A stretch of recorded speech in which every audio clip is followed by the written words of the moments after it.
And lately, the body language has been tense. Now, another lever is industrial procurement. Industrial purchasers don't appreciate volatility. They prefer predictable input expenses. But they can't shut down a production line because silver obtained expensive for a week. So what do they execute? They hedge, they secure supply, they pre-purchase. That conduct can eliminate metal from the market, right when investors are also purchasing. And that's how you obtain supply strain. Now let's add in the psychology of retail. Retail investors tend to manifest late, but when they manifest emotionally. They remember overlooking other movements. They hear new highs. They experience urgency. And when retail manifests in a market with limited physical float, premiums can spike quickly. So if you've ever wondered why spot and your checkout price can diverge, that's why. Now, to maintain this grounded, I desire to inform you what would make me relax about this whole Japan Treasury silver chain. It's straightforward. I would need to perceive yields retreat and remain composed without massive central bank force. If Japan's long end comes down because the market organically believes the fiscal mathematics is stable and auctions clear smoothly and volatility diminishes, that would decrease the urgency. But if yields only come down because authorities come in with a bazooka, that's not composing. That's a different signal. That signal states the market succeeded and the central bank is printing to patch the fracture. That signal is bullish for hard assets over time. Now let me respond to 2 viewer-style questions that maintain popping up, because I understand people are reasoning them even if they don't type them. Question 1, isn't silver already excessively elevated? Aren't we late? The honest answer is, it depends on the time frame. If you're attempting to day trade, late is a genuine risk. Volatility can rip your face off if you're attempting to protect buying power over years. Elevated is frequently an illusion generated by currency debasement. The currency is what's becoming weaker. The metal is what's remaining metal. Question 2. What about mining stocks? Aren't they the leverage play? Mining stocks can be leveraged, but they come with business risk, operational risk, and market risk. In a liquidity shock, even favorable miners can obtain liquidated because funds need cash. That's why, for the role of system hedge, physical metal possesses a unique property. It's not someone else's guarantee. Now, I'm not anti-stocks. I'm not anti-everything. I'm stating understand what you possess and understand why you possess it. Now let me add a retention critical point. The next phase of this narrative may not be a direct line. People love direct lines. Markets don't. You can obtain days where yields spike, silver spikes, then everything pulls back because someone announces a meeting or an intervention. Then you can obtain a week of composed. Then you can obtain another spike. That's why this is a progression. And if you're emotionally unprepared for chop, you can make the worst determinations at the worst instances. So my advice on mentality, again, not financial advice, merely mentality, is don't permit one red day or one green day to rewrite your thesis. Observe the system. Observe the repeated conduct. Now I desire to reinforce the one-sentence truth that ties everything together. Debt at scale requires low rates, and low rates require conviction. If conviction fractures, rates elevate. If rates elevate, debt service strain elevates. If debt service strain elevates, authorities print or default in genuine terms. Printing supports hard assets. That's the cycle. Now, quick mid-video reminder because I don't desire you to forget. If you're still observing right now, that informs me you care about comprehension, not merely headlines. So execute me a favor. Subscribe and type RJohnAG in the comments. It assists my campaign against copycats, and it informs the algorithm to push this to people who actually need it. And if you desire the faster updates, again, WhatsApp link is in the description. Now, I also guaranteed I'd maintain this engaging with cliffhangers. So here's the next one. What occurs when the bond market compels politicians to select between austerity and inflation? Because that selection isn't theoretical. It's coming. Austerity means cutting benefits, cutting spending, and elevating taxes. That's unpopular. Inflation means printing, devaluing, and quietly accepting buying power. That's also unpopular, but it's frequently selected because it's less immediate. And when inflation is selected, metals tend to respond. Now, one more practical thing about silver. The market is small enough that flows matter. A modest reallocation from bond funds into metals can generate disproportionate movements because the size of global bond markets is enormous compared to the size of the silver market. So when people state, why would silver shift so much? The answer is because it doesn't require much capital to shift a small market when supply is tight. Now let's discuss why the mainstream might attempt to frighten you out of metals right when the narrative is improving for metals. They'll state it's a bubble. They'll state it's overbought. They'll concentrate on daily charts to make you forget the multi-year cycle. They'll discuss margin hikes like it's proof the rally is fake, when margin hikes are frequently proof the rally is stressing the shorts. This is why you have to determine what game you're executing. If you're executing the daily game, the daily news will whip you. If you're executing the buying power game, the daily news is merely commotion. Now I desire to terminate this with something straightforward and human. If you're accomplished, if you've constructed something, accumulated consistently, or navigated difficult times, share that in the comments once again, even briefly. People observing this aren't merely traders. They're families. They're laborers. They're people attempting to maintain up in a world that maintains transforming. And if you're struggling, understand you're not isolated. The system is constructed to confuse and exhaust you. But comprehension is power. And that's why we're here. Before you go, reminder today. By the time you're observing this, a members-only update video should already be live, bundling the latest bond and silver developments in one location. Join the membership and observe it if you desire the deeper, no-fluff breakdowns. And if you desire daily posts, voice notes, and alerts, join the WhatsApp channel in the description. If this assisted, subscribe, hit like, and respond to the 2 questions I posed earlier in the comments. Even a quick "Our channel" assists this communication defeat the copycats. Accept care of yourselves and accept care of each other. Now here's another engagement instance. If you've ever existed through a period where inflation or currency weakness transformed your existence, whether it was in your country or in your family, share a short narrative in the comments. It assists people here comprehend that these aren't academic topics. Pay attention to how authorities frame their behaviors. If they state they're ensuring market functioning, it frequently means liquidity is fading. If they state they're monitoring volatility, it frequently means volatility is rising. And if they state they're ready to act, it frequently means they're already behind. Words are lagging indicators, yields are leading indicators. Japan's long end shifted in a way that suggests strain, not normalization. That strain triggers risk models and forced liquidating. Forced liquidating can spill into global bonds through reserves, hedges, and carry trade unwinds. Rising global yields tighten financing and expose debt loads. Hard assets respond as confidence in paper deteriorates. And silver, because it's smaller and more emotional, can shift faster and more violently than most people expect. Now I desire you to comprehend what I mean when I state a bond market ceases functioning like a rational market, because that sounds dramatic until you perceive the mechanics. A functioning bond market is tedious. Quotes are tight. Dealers make markets. If you desire to liquidate, you can liquidate without exploding the price apart. Auctions clear with predictable demand. Everyone might complain about yields, but the machine runs. A strained bond market initiates executing strange things. Bid-ask spreads widen. Liquidity becomes selective. You obtain pockets where nothing trades unless you accept a terrible price. Most significantly, you obtain instances where price is no longer established by fair worth. It's established by whoever is compelled to shift first. That's what forced liquidating executes. It transforms markets into pressure cookers. And in sovereign bonds, this matters more than almost anywhere else because sovereign bonds are the collateral underneath everything. They're the thing banks post in repo. They're what insurers utilize to prove they're solvent. They're what pension funds lean on to match liabilities. They're the safe thing. So when sovereign bonds obtain volatile, you're not merely repricing a bond, you're repricing trust. This is also why the phrase bond vigilantes is back in the conversation. Bond vigilantes are simply investors who refuse to fund governments at artificial prices. They demand compensation for inflation risk, fiscal risk, and currency risk. They don't carry signs, they don't chant, they liquidate. And when they liquidate, they elevate yields. Now, here's the uncomfortable aspect. Governments can combat bond vigilantes, but the combat always costs something. They can elevate taxes, they can cut spending, they can inflate, they can default through inflation, they can execute yield command, but they can't pretend the debt doesn't exist. Japan's debt exists, and the longer the debt exists at elevated levels, the more the system depends on low rates. That is the trap. Now let's discuss the concealed strain point most people overlook. Duration. Long bonds possess elevated duration, meaning they're extremely sensitive to rate transformations. A small movement in yield can cause a substantial movement in price. When yields jump, long bond prices decline difficult. That means the losses manifest first and most difficult in the long end. So when you perceive the long end going wild, it's not random. It's the strain examination demonstrating you where the system is weakest. Now, I'm not requesting you to memorize bond mathematics. I'm requesting you to notice where the panic goes first. And today, the panic went to the long end. Now, another reason this becomes contagious is that modern finance is constructed on marking assets to market. If you're a fund or an institution and your bond prices are collapsing, your reported worth collapses. If your reported worth collapses, your risk capacity collapses. If your risk capacity collapses, you have to decrease positions. That's why this isn't merely Japan. This is how a local strain becomes a global deleveraging. Now you might question, okay, but aren't Japanese bonds mostly maintained domestically? Doesn't that contain it?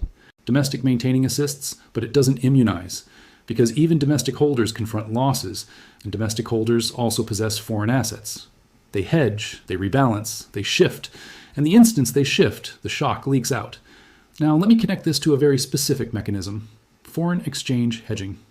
A substantial amount of Japanese institutions that purchase foreign bonds hedge the currency exposure. They utilize FX swaps and forwards to decrease yen risk. When volatility elevates, hedging expenses can elevate. When hedging expenses elevate, foreign assets become less attractive. When foreign assets become less attractive, institutions decrease them. That reduction can mean liquidating treasuries. So you can obtain U.S. yields rising not because America is suddenly stronger, but because hedged foreign demand is collapsing. This is the type of nuance that obtains lost on TV. Now, why does this matter for silver? Because silver doesn't care whether yields elevated for favorable reasons or poor reasons. Silver responds to the consequences: confidence, liquidity, and currency buying power.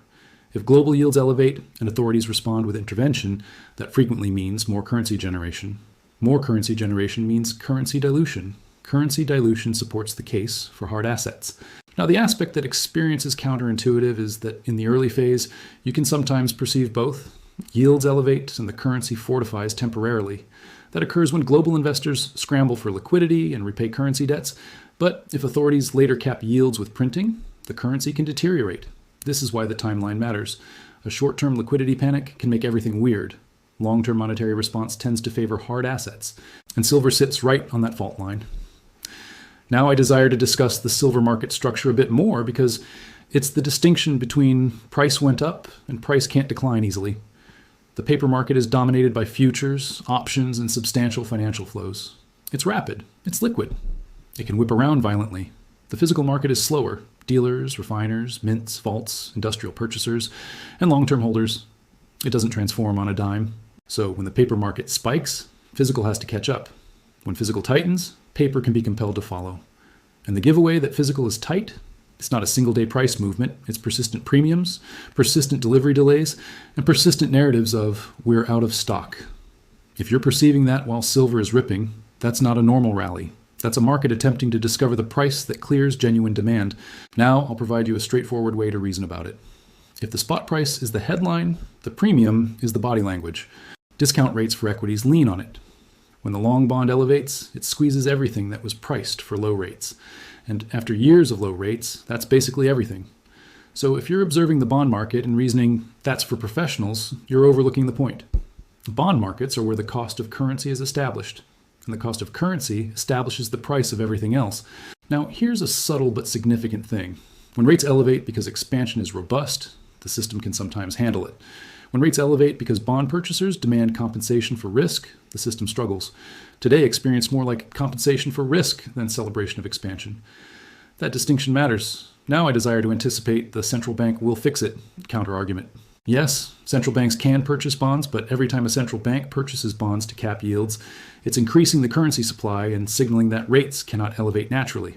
That's a form of yield command. And yield command tends to be bullish for hard assets because it informs the market inflation will be tolerated rather than default. If authorities have to cap yields, it's not a victory, it's an admission. Now, let me bring in an example from recent history without obtaining trapped in nostalgia. When central banks intervene aggressively, markets can compose temporarily. But the expense is that imbalances expand. The longer you suppress signals, the larger the eventual movement when the signal breaks free. Japan has suppressed signals for decades. So if the signal is breaking now, it's not going to be a polite adjustment. It's going to be messy. Now I desire to discuss the most hazardous misunderstanding I perceive in the comments. Sometimes people reason a crisis is a single day. It's not. A crisis is a progression. First a market fractures, then authorities respond, then markets react to the response, then authorities respond again, and each cycle deteriorates confidence a little more. That's why I maintain pushing the idea of a dashboard. Don't obtain hypnotized by one headline. Track the levels, track the reaction function, track whether interventions function. Now, speaking of dashboards, here are a few extra indicators I'm observing besides the evident. I observe how quickly yields mean revert after spikes. If spikes persist, it signals deeper strain. I observe currency volatility. If the yen initiates making sharp movements, it informs you the system is losing balance. I observe credit spreads. If corporate credit initiates widening, it means the bond strain is shifting into genuine financing strain. I observe the gold-silver ratio. When silver outperforms, it frequently signals speculative monetary fear. And I observe physical premiums. When premiums widen while paper price chops, it informs you genuine demand is underneath. Now I desire to be direct about something. I'm running a campaign to push back against copycat content. If you value original analysis and you desire to support me while we eliminate the copycats, the simplest thing you can execute is subscribe and leave a comment. Again, even our John AG functions. That small behavior assists more than you recognize. Now, here's the aspect where I desire to obtain personal for a second. I've observed cycles where people mocked metals, then pleaded for them. I've observed cycles where safe assets weren't safe. And what always astonishes me is how quickly sentiment flips once the masses recognize the principles transformed. That's why I'm not awaiting permission from the media to accept this seriously. I'm observing the yield curve and the conduct. Conduct is truth. Now let's explore 2 scenario paths for silver from here, because this is what everyone desires to understand. Scenario A, silver fractures higher, runs through the round number, squeezes, then pulls back difficult. That's a classic blow-off dynamic. Scenario B, silver fractures higher, consolidates above the round number, and then grinds upward in waves as capital rotates from bonds into hard assets. Both scenarios can occur. The distinction is the bond market. If bond strain maintains escalating, B becomes more likely. If bond strain stabilizes, for an instance, A becomes more likely. Now, what would inform me scenario A is occurring? You'd perceive huge daily ranges. You'd perceive excessively rapid chatter everywhere. You'd perceive margin hikes. You'd perceive sudden intraday reversals. And what would inform me scenario B is occurring? You'd perceive price maintain above key levels despite pullbacks. You'd perceive steady accumulation. You'd perceive persistent premiums. You'd perceive the gold-silver ratio trending down as silver maintains leadership. Now I desire to provide you 2 quick questions, and I desire you to respond to them in the comments. First, do you reason Japan can actually stabilize their long end without torching the yen? Second, if silver clears the next substantial round number, do you reason it ceases there, or do you reason it compels a squeeze? Drop your answers below. I read the comments, and your ideas influence what I cover next. Now, another cliffhanger. If Japan liquidates foreign reserves and the US responds with a stronger backstop, what occurs to the dollar narrative? Some people reason the dollar will always succeed because it's the reserve. Reserve status is powerful, yes, but reserve status doesn't protect you from debasement. It can even tempt more debasement because demand enables you to stretch the system longer. And the longer you stretch it, the sharper the snap if confidence fractures. That's why I'm observing hard assets, not merely currencies. Now, I also desire to address the equities are the safe location idea. In the early stage of a bond shock, equities can maintain up, especially if people believe policymakers will rescue everything. But if yields maintain rising, equities eventually experience it through discount rates and refinancing. That's why the run from bonds into stocks trade can become a trap if the bond movement is driven by risk premiums, not expansion. So again, I come back to the idea of possessing something that doesn't require another person's guarantee. Now, I'm going to weave in a viewer-style instance like I execute in other videos. I've possessed people question me. If this is so serious, why isn't everyone discussing it? And the answer is straightforward. Most people discuss what already occurred. They don't discuss what is forming. It's easier to comment on a movement after it's on the front page than it is to explain a mechanism while it's constructing. But your advantage is being early to comprehension, not early to panic, early to clarity. Now, another question I've perceived. Should I only purchase silver, or should I consider gold too? I'm not informing you what to execute, but conceptually, gold is stability. Silver is leverage. Gold frequently shifts first. Silver frequently shifts more difficult later. And in a world where confidence in debt deteriorates, both can possess a role. Okay, let's bring it home with a tighter examination at the emotional side, because it's not merely charts, it's what people experience. When bond markets wobble, most people don't experience it immediately. Then a headline hits, borrowing costs jump, then a headline hits, pensions confront losses, then a headline hits, emergency meeting. And suddenly people recognize this isn't a chart on a screen, it's their existence. The earlier you comprehend the sequence, the more composed you can be while others are panicking. That's the objective. The snap informs you there's a monetary component, and the monetary component is confidence. When bond markets initiate signaling strain, people hunt for assets that are nobody else's liability. Gold is the king of that category. Silver is the smaller cousin that shifts more violently, and that violence is precisely why it grasps attention when the world becomes nervous. Now let's address the paper versus physical problem in plain language. There's the price you perceive on the screen, and then there's the price you compensate to actually accept delivery of genuine metal. In composed times, those are close. In strained times, they separate. Why? Because paper markets can generate supply with a keystroke, a contract, a guarantee, a synthetic ounce. Physical markets cannot. Physical supply is mined, refined, fabricated, shipped, and stored. It possesses constraints. So when demand jumps, physical tightness manifests in premiums, delivery delays, and contracting dealer inventory. The people who comprehend this don't await the headline. They act when the screen still appears normal. Now you might be reasoning, okay, John, silver is up, but why are you discussing $100 like it's inevitable? Because $100 isn't merely a number, it's a narrative pivot. It's a round number that transforms conduct. At $90, people debate. At $101, people react. And reactions generate feedback. Short sellers obtain nervous. Options dealers hedge. Momentum funds pay attention. Retail obtains alerted. Headlines manifest. And suddenly the market isn't trading fundamentals. It's trading psychology. That's how you obtain a squeeze. Now let's discuss squeezes honestly. Squeezes don't occur because everyone agrees. They occur because positioning is incorrect. If substantial players are short and price elevates, they're compelled to purchase back. That purchasing pushes price higher, which compels more purchasing, and the loop feeds itself. Silver is especially sensitive to this because the paper market is huge relative to the physical market. You don't need all shorts to cover. You merely need enough pressure at the incorrect time. And when bond markets are volatile, pressure manifests. Now I desire to bring in something that doesn't obtain enough attention. Collateral. Bonds are collateral for the financial system. They're utilized to secure borrowing. They're posted in repo. They're treated as safe. When bond prices collapse and volatility elevates, collateral quality obtains questioned, haircuts elevate, and borrowing becomes more expensive. That's how liquidity vanishes. And when liquidity vanishes, people liquidate what they can, not what they desire. That's why you can perceive bizarre correlations. Gold up, stocks down, bonds down, then everything flips the next day. It's not stable because the system is scrambling. Now, if you're still with me, here's the cliffhanger inside the cliffhanger. What occurs if Japan's central bank attempts to cap yields and fails? That's the instance where the market initiates believing central banks aren't omnipotent. And when that conviction spreads, the combat transforms. It becomes a trust crisis. Now I desire to decelerate down and walk you through the 3 outcomes framework because it assists you reason clearly when headlines are chaotic. Outcome 1.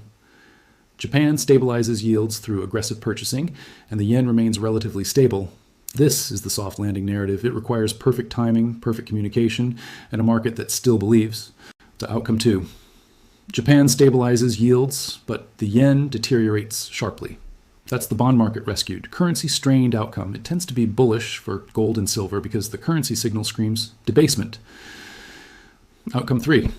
Japan fails to stabilize yields and the long end runs. That's the market revolt outcome. It can trigger forced liquidating across assets and generate emergency interventions worldwide. In all 3 outcomes, the common thread is this. Faith in paper guarantees deteriorates, and when faith deteriorates, hard assets fortify. Now I desire to add another layer that will matter for retention over the next months. Demographics and domestic purchasers. Japan possesses an aging population. That means a larger share of the population is existing off savings, pensions, and fixed income. Rising yields might sound favorable for them until you recognize rising yields crush the worth of the bond portfolios they already possess. This is why the transition is so painful. You can't merely reset rates without destroying legacy balance sheets. And Japan is the first major country to confront this at scale. Now, let's bring this back to silver fundamentals for an instance, because yes, macro drives the wave, but fundamentals shape the shoreline.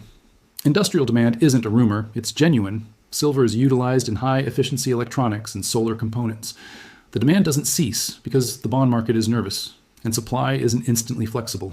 Mines don't double output because price jumped 10% this week. Projects require years, permits require years, capital requires years. So when investment demand collides with industrial demand, the market tightens quickly. Now some people will state, but if silver obtains excessively expensive, industry will substitute. Sometimes, but substitution possesses limits. Performance matters, reliability matters. In many applications, silver's properties are difficult to substitute without trade-offs. And even if substitution occurs, it's not instant. So the short-term dynamic can still be violent.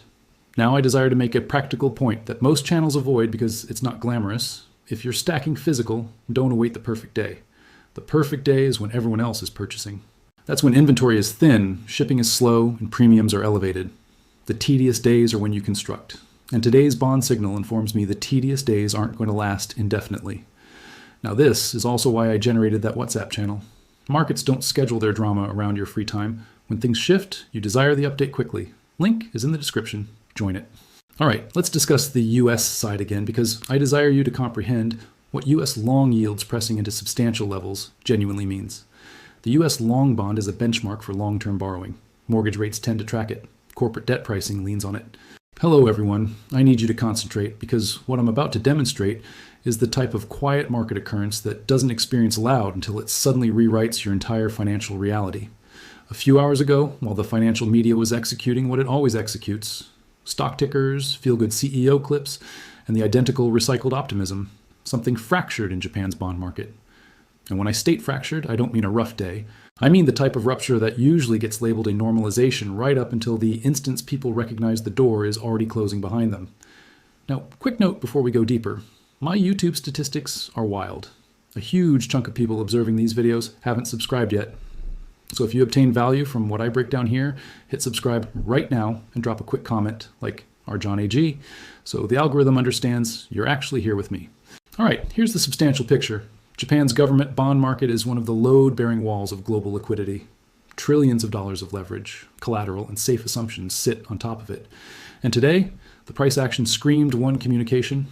That wall is fracturing. And here's the aspect most people still don't comprehend. When a G7 bond market initiates conducting irrationally, it doesn't remain in that country. It spreads. It infects every other bond market, and then it spills into currencies, commodities, and yes, precious metals. So in this video, I'm going to execute three things. First, I'm going to explain what actually occurred in Japan and why the mainstream spin will overlook the point. Second, I'm going to connect the dots between Japan's crisis and the US Treasury market, because that connection is where the genuine danger exists. And third, I'm going to inform you what I'm observing in silver right now, why the movement is becoming violent, and what could occur next if a few key levels fracture. Also, if you desire daily updates, quick posts, extra charts, and my personal notes that I don't always position on YouTube, I generated a WhatsApp channel for that. The link is in the description. Join it, because when things shift rapidly, WhatsApp is where I can update you instantly, including voice notes and rapid alerts. And one more quick thing. If you're into silver success narratives, genuine people, genuine victories, and how different individuals constructed wealth through silver, there's a separate channel linked in the description. Go subscribe over there too, because it's motivating to perceive what's possible when you execute the long game. Now, let's jump in. Here's the first thing most people overlook. Japan didn't spend 3 decades instructing the world rates can remain low indefinitely because Japan was magically disciplined. Japan executed it because the entire system became dependent on low rates. When your government debt is measured in multiples of your economy, you don't possess the luxury of compensating market rates without consequences. Low rates aren't a policy preference anymore. They're a survival requirement. That's why the long end matters so much. 10-year yields obtain headlines, but the 30-year and 40-year are where the genuine strain manifests. Because those are the maturities that expose the "we can roll this indefinitely" narrative. Japan's domestic institutions are loaded with this paper. Pensions, insurers, banks. They purchased it when yields were tiny because they were guaranteed stability. They were informed it was safe, liquid, and essentially risk-free. And to be fair, for years it was stable because the central bank was the purchaser of last resort. But when yields pop, those institutions don't merely experience it in a theoretical way. They experience it on their balance sheets. Their bond prices collapse. Their capital ratios obtain squeezed. Their risk teams initiate screaming. And once risk teams scream, the portfolio managers cease being artists and initiate being janitors. They clean up risk. They cut exposure. They liquidate what they can liquidate. Now here's the key. When everyone liquidates the identical thing at the identical time, liquidity disappears. And liquidity disappearing is what a bond market occurrence resembles before the mainstream calls it a crisis. You'll perceive it in the auctions. Let's discuss auctions for a second, because this is where the market actually votes. An auction isn't a chart. It's a real-world examination. Who will manifest and lend currency at this price? When an auction is robust, you perceive robust bidding and a comfortable cover ratio. When it's weak, you perceive dealers trapped maintaining inventory they don't desire. And that's when you initiate obtaining a feedback loop, because dealers hedge, they dump, yields jump, and the next auction becomes even more difficult. People forget that sovereign debt markets are confidence markets. Yes, there's mathematics, but there's also conviction. Investors have to believe the issuer can service the debt without detonating the currency. In the instance the market initiates to doubt that, you can't discuss your way out of it. Now I can already hear the skeptics. Japan has executed this before. They always manage it. Here's what's different. The world isn't in a low inflation, low volatility, global expansion sweet spot anymore. We're in a world where supply chains are politicized, energy is strategic, and governments are attempting to spend their way through everything.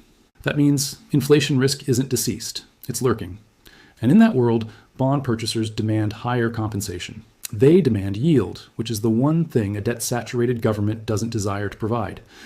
Now let's connect this to the US Treasury, because this is where the domino effect becomes genuine. Japan's reserves aren't merely a number on a sheet. They're part of how Japan manages its currency and its stability.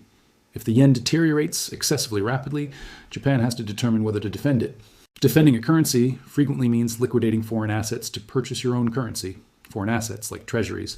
So Japan is squeezed. Defend bonds and risk the currency, or defend the currency and risk dumping treasuries. Either way, global yields experience it. And when US yields elevate, you don't merely obtain a bond narrative. You obtain a housing narrative, you obtain a corporate refinancing narrative, you obtain a government deficit narrative. Because the US is also running massive deficits, and higher rates mean higher debt service. This is why I maintain stating sovereign debt isn't a spectator sport anymore.